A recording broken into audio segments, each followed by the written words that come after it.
You may have seen recently Edward Snowden released a book called Permanent Record. Now, I've read it. It's brilliant and horrifying in equal measure. He really is. He's a genius, that guy is.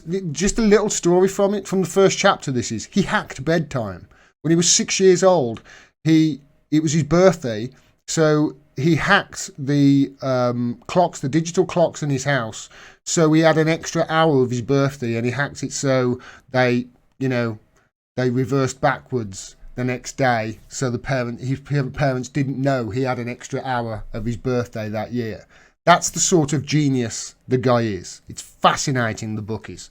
Anyway, he's obviously, if you don't know, he's the guy who is an NSA/CIA whistleblower. Now, he didn't work for the NSA or CIA. He actually worked for other contractors like Booz Allen Hamilton, etc. But he revealed the CIA spying.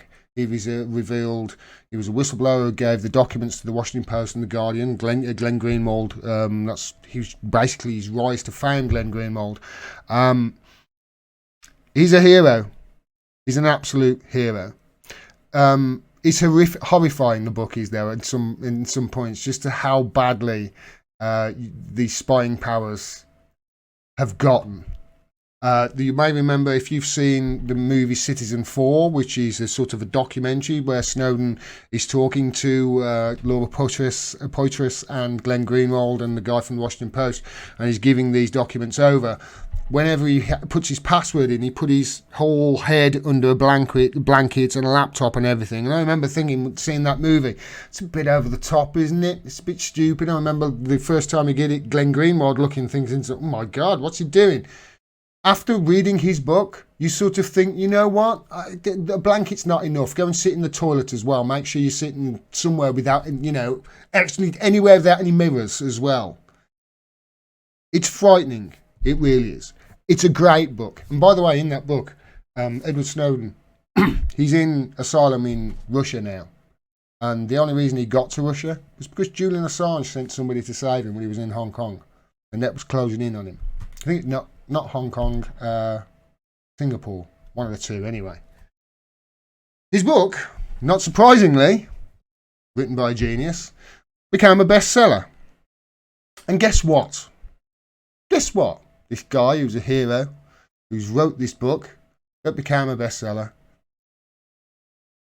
he won't be getting a penny from it. Because the people who will get the money from Snowden's book, which, as I said, is the best bestseller on Amazon, #1, the people who will get profit from Snowden and his book, which explains how the United States is lying to everyone on the planet, people who are going to get that money is the United States. This is the New York Times. United States entitled to Edward Snowden's proceeds from his new memoir. The former intelligence contractor did not let federal intelligence agencies vet his book before it was published, in breach of his agreements with the agencies, the judge said. The United States, everybody. even when they lie and cheat, and when you highlight their lie and cheating, they pursue you across the world, chasing you into an asylum, giving up everything you've ever known in the country you love at home. Even when they've done that, and you finally write a book about your experience, they're the ones who get the profit. What next? Is the United States going to start, I don't know, making money off all the oil in the Middle East? Oh.